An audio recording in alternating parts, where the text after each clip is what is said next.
Hai, Assalamualaikum. Hari ini kita akan membincangkan salah satu subtopik dalam matematik tambahan tingkatan 4 iaitu vektor pada satah kertas. Kita akan melihat standard pembelajaran yang pertama iaitu bagaimana mewakilkan vektor dan menentukan magnitud vektor dalam satu satah kertas. Nota yang pertama, suatu vektor boleh diwakilkan dalam bentuk xi tambah yj dalam satah kertas di mana pada satu satah kertas, vektor i digunakan untuk mewakili vektor yang mempunyai magnitud 1 unit menghala ke arah positif paksi x, yang maksud menghala ke arah kanan.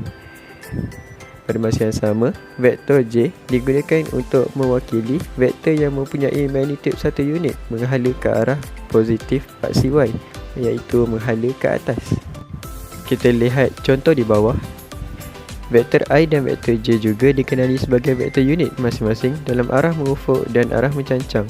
Contohnya, dalam rajah di sebelah, vektor PR sama dengan 8i dan RQ sama dengan 5J, maka PQ sama dengan PR tambah RQ sama dengan 8I tambah 5J, yang bermaksud 8I itu 8 unit ke kanan dan 5J itu 5 unit ke atas. Nota yang kedua, vektor pada satah kertas yang menghala dari titik A iaitu x1, y1 ke B, x2, y2 diberi oleh AB sama dengan x2 tolak x1 I tambah y2 tolak y1 j. Vektor PQ dengan P koordinatnya 18 dan Q koordinatnya 32 diberi oleh, kita masukkan dalam formula tadi dan kita akan dapat jawapan 2i tolak 6j. Nota yang ketiga, vektor yang menghala dari titik asalan ke satu titik pada satah kertas dikenali sebagai vektor kedudukan. Contohnya, jika diberi O iaitu titik asalan koordinatnya 00 dan A koordinatnya 23, maka vektor OA sama dengan 2i tambah 3j. Oleh itu, vektor ini dikenali sebagai vektor kedudukan bagi titik A.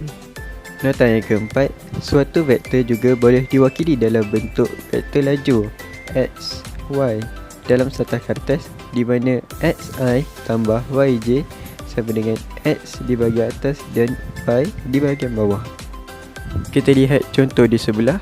Ungkapkan vektor PQ 5i tolak 3j dalam bentuk vektor laju. So jawapannya 5, 3. Nota kelima, vektor pada satah kertas yang menghala dari titik A ke titik B diberi oleh x2 tolak x1 di bahagian atas dan y2 tolak y1 di bahagian bawah di dalam vektor laju. Contoh soalannya, vektor PQ dengan P koordinatnya 6, negatif 8 dan Q koordinatnya negatif 2, 4. Ungkapkan vektor ini dalam bentuk matriks laju. Jadi kita masukkan dalam formula, kita akan dapat jawapan negatif 8, 12 ditulis dalam matriks laju. Nota ke-6, perhatikan vektor A sama dengan xi tambah yj yang ditunjukkan dalam rajah di bawah. Modulus xi sama dengan x unit dan modulus yj sama dengan y unit. Seterusnya, dengan menggunakan teorem Pythagoras, magnitud A diberi oleh seperti formula berikut. Modulus A sama dengan punca kuasa x kuasa 2 tambah y kuasa 2. Contoh soalan, tentukan magnitud bagi setiap vektor yang berikut. Vektor B, vektor lajunya 8, negatif 5.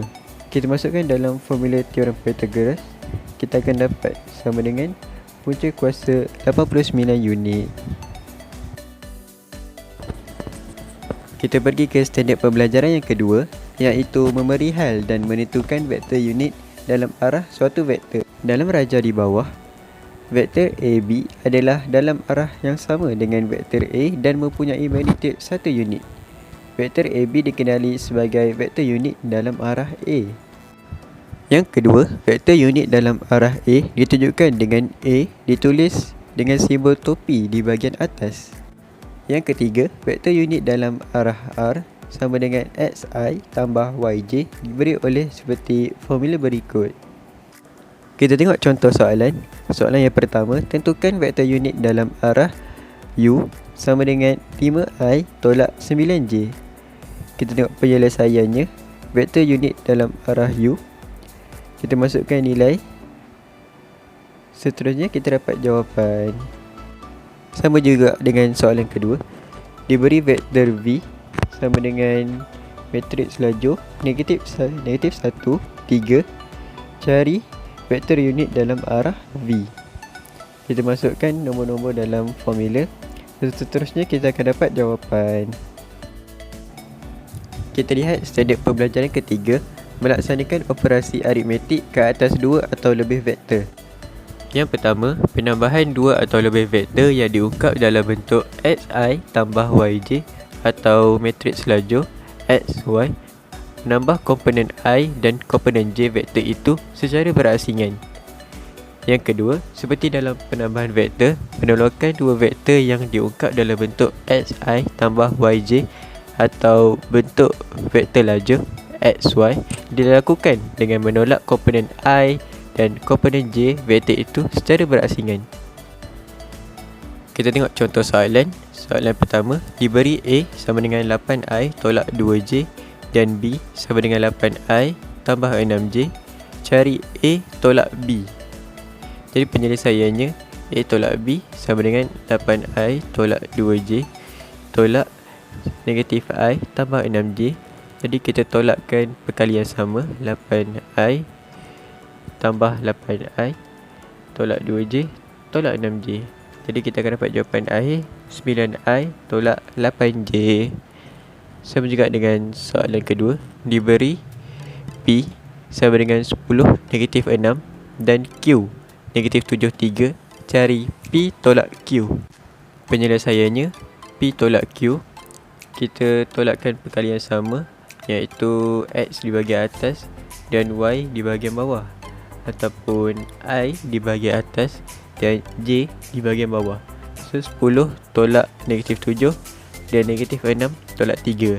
Kita akan dapat jawapan akhir matriks lajur 17 negatif 9.